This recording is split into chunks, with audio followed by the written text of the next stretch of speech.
One of the things that I wanted to have you on, and we ended up having an impromptu discussion last week about tariffs and shipbuilding and all sorts of things. But one of the big pieces last week that had still been on the chopping block and really gotten a lot of press were these questions regarding NPR and PBS. Now, I remember, I believe it was back in March, where the hearings were held on the House side regarding this, and these questions of bias, these questions of taking a political side, ideological editorial selection based on partisanship, and of course questions about things like COVID, the BLM situation in cities, which I would consider, and I think most people would consider riots, were totally glossed over. And then meanwhile, things like Hunter Biden's laptop, also in 2020, had actually NPR officials coming out and saying that this was not a real story. President Trump has called for the defunding of these operations. Where does all of this stand, and what would the FCC's role in something like that be?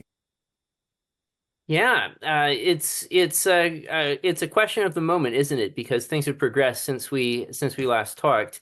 That NPR building that you were showing there on the stream, that's just across the street from the FCC. So if you're visiting one, then you can drop by and visit the other. Sort of a funny coincidence how it works. So. It's the distinction between a network and a broadcaster that's, I think, really fundamental to how we understand the role of the First Amendment in all of this. The United States, notably, has never really had a state broadcaster, the same as was the norm in most other countries. If you talk to people from Canada, or you talk to people from the UK, very culturally similar countries in some ways, they're still surprised when they drive across the United States and find small radio stations all over the place with independent programming. The model that we developed in the United States is very much based upon private broadcasting because it's based upon the idea of editorial independence. And so with a broadcaster, their First Amendment protections are limited only by the exclusionary principle that when you broadcast, you're restricting other people from broadcasting on that frequency at that location. So we do have some very light regulations around speech that come around that, but it's not content-based regulations. We don't come in and say what your editorial position has to be. That's very different from a state ministry of radio or a state broadcaster deciding what the party line is and then using the public's money to promote that perspective. Um, Now with NPR and CBS, we're dealing with a network question as much as a broadcaster question because neither one of them is a station ownership group. Instead, the model is that you have community-owned stations or nonprofit stations, and content comes to them from one of these publicly funded networks. And in fact, if you ever used to watch PBS, I did growing up, then although that was a cable My channel in kids, Canada. we actually still do PBS Retro all the time in the house. I wasn't really big when I was a kid, but the man, I got to say those the Kratz brothers, Wild Kratz, Kratz Preachers, and Zubumafu, those guys.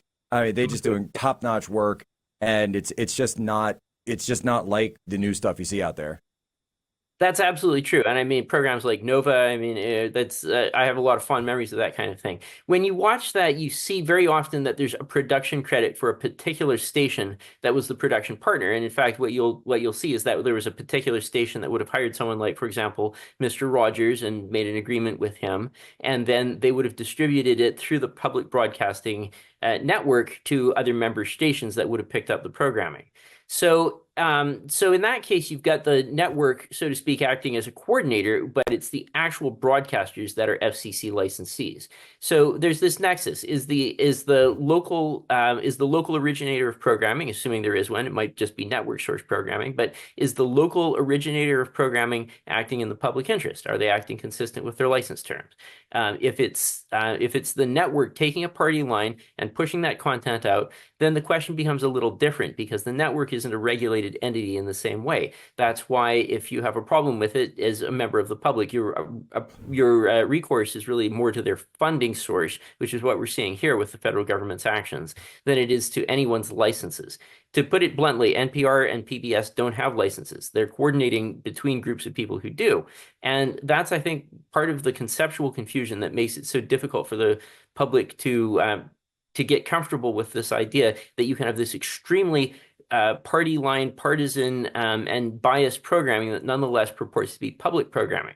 It really, what that is a statement that this programming that I feel is partisan, or that's, that some member of the public feels is partisan or biased or distorted or incomplete, is originating with a network that they are in a sense paying for or partially paying for. And I think that's the point at which the public feels that they can say, well, this isn't the CBC, this isn't the BBC. I don't feel the need to contribute my tax dollars to an editorial organ that is going to denigrate me and that is going to present an incomplete version of the news. We're very far from the Krass brothers or from Nova or from a station that's oriented towards a just the facts, ma'am approach to presenting the radio and the meteorology information and current events. Once it becomes an editorial opinion, I think at that point the public's entitled to say, well, who's in charge here and why are they getting my money? That's what we're seeing.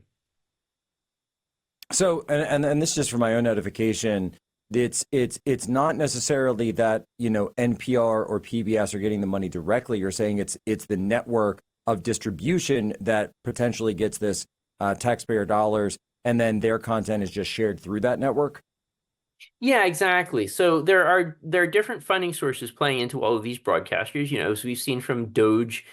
Sometimes money goes through many hands before it winds up in the control of some particular body that's going to spend it operationally. Of course, with PBS, we all know that some of their funding also comes from viewers like you, as they like to say, and some stations really are, primarily community-funded enterprises.